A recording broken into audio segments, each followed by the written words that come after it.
నేను లేదే తెల్లారదు అనుకుని పదే పదే కూసే కోడి పుంజు చివరికి ఏమవుతుంది? సాయంత్రం మందులకు చికెన్ పకోడా అవుతుంది. మంచి వాగ్దాటి, కొద్దో గొప్ప విషయ పరిజ్ఞానం, దళితుడైనప్పటికీ అన్ని వర్గాల ప్రజలను ఆకట్టుకునే భాష, అంతకు మించి తిగింపు ద్వారానే కలగలిపిన వ్యక్తే ఈ సరిపల్ల రాజేష్.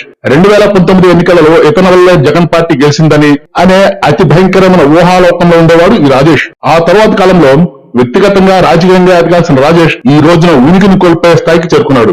ఒక స్థిరమైన ఆలోచన లేకపోవడం, తాను ఏ పార్టీలో ఉంటే ఆ పార్టీ నాయకులు భుజాలకెత్తుకుని భజన చేయడం, ఎదుటి పార్టీ వ్యక్తిని తోలనాడడం, మరుసటి రోజు తిట్టిన పార్టీలో కళ్ళు మూసుకుని దూకేసి వాళ్ళకి చెక్క భజన చేయడం రాజేష్ కి అతి సహజమైపోయింది. ఇప్పుడు అసలు విషయం ఏమిటంటే, జనసేన పార్టీ పోటీ చేసే స్థానాల్లో ఆ పార్టీ అభ్యర్థుల్ని, మరీ ముఖ్యంగా జనసేన అధినేతను సైతం పిఠాపురంలో ఓడిస్తానంటూ ప్రగల్భాలు పలకడం. దీన్నే చలికాలంలో వచ్చే చలి జ్వరం అంటారు. పిఠాపురంలో పవన్ కళ్యాణ్ ను ఓడించడానికి జగన్, అతని టీము, ముద్రగడతో సహా ఇప్పుడు రాజేష్ మంచి కెక్కతలు పెడుతున్నారు కదా. రాజేష్ వైఎస్ఆర్సీపీ కోవర్ట్ అంటే నేను నమ్మను. ఎందుకంటే అది రాజేష్ కి ఆత్మహత్యా సదృశ్యమే. జగన్ రాజేష్ ని ఏమాత్రం నమ్మడు. రాజేష్ తో పని చేయించుకోవాల్సిన అగత్యం జగన్ కి లేదు. కారణం, రాష్ట్రంలో ఉన్న 85 లక్షల ఎస్సీ జనాభాలో మాదిగ కులస్తులు 36 లక్షలు. వీరిలో ఓటర్లు 28 లక్షల దాకా ఉంటారు. వీరిలో ఎక్కువ శాతం మంది ఈ దఫా కూటమి అభ్యర్థులకు ఓటు వేస్తారు. కారణం, నరేంద్ర మోడీ గారి వర్గీకరణ హామీ. అందుకే కూటమి అభ్యర్థుల సభలలో ఎంఆర్పీఎస్ జెండాలు రెపరెపలాడుతున్నాయి. ఇక మాల కులస్తులు అంటే రాజేష్ సామాజిక వర్గం.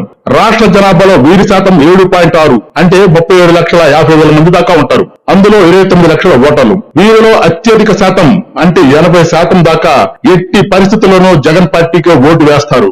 ఇటువంటి స్థితిలో నా వర్గం నా సైన్యం అని మాట్లాడే రాజేష్ ఎవరిని ఓడిస్తాడు, ఎవరిని గెలిపిస్తాడు? నిజంగా అంత దమ్ము ధైర్యం ఉంటే ఈస్ట్ గోదావరి, గుంటూరు జిల్లాలలో తన వర్గం జనాభా 20 లక్షల దాకా ఉన్నారు. అంటే మాల మాదిగ కులస్తులు ఇద్దరు కలిపి ఈ జిల్లాలలో ఒక 10 స్థానాలలో ఒంటరిగా పోటీ చేయమనం.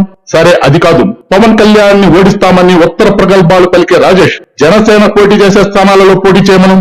అవేవి చేయలేడు. ఎందుకంటే పూర్తి స్థాయి వాస్తవాలను, తన బలాలను రాజేష్ తెలుసుకోకపోవటమే.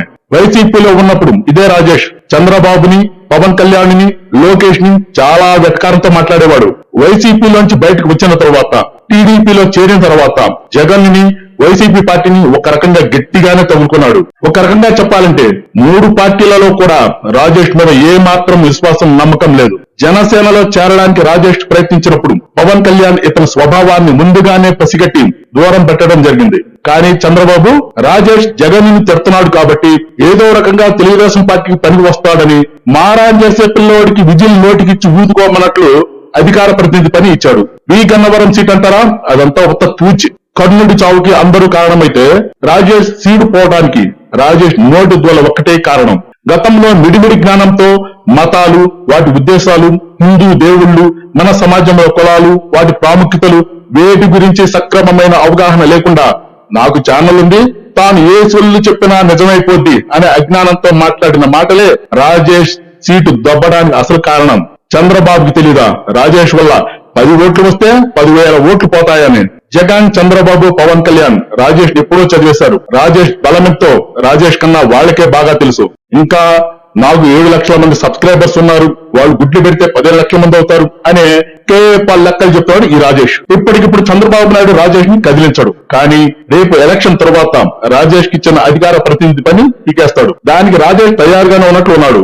ఒకటి మాత్రం నిజం, రాష్ట్రంలో కూటమి గెలుస్తుంది. పవన్ కళ్యాణ్ జనసేన 15 నుంచి 18 సీట్ల దాకా గెలుస్తుంది, పిఠాపురంతో సహా. మరీ ముఖ్యంగా కేంద్రంలో నరేంద్ర మోడీ గారు 3వసారి 400కి మించి ఎంపీ స్థానాలతో అధికారంలోకి రాబోతున్నారు. బ్యాడ్ లక్ ఏంటంటే ఇదే సరిపల్ల రాజేష్ ని నేను కూడా అభిమానించాను. గతంలో నా ఛానల్లో గొప్పగా రాజేష్ గురించి 3 వీడియోలు కూడా చేశాను. ఏదేమైనా వాపు చూసుకుని బలుపు అనుకుంటే ఎట్లా, ఇలాంటి ఉడతలు చాలా వస్తూ ఉంటాయి, కంగారు పడాల్సిన పని లేదు. దయచేసి ఛానల్ ని కొద్దిగా సబ్స్క్రైబ్ చేయండి అబ్బా, ప్లీజ్.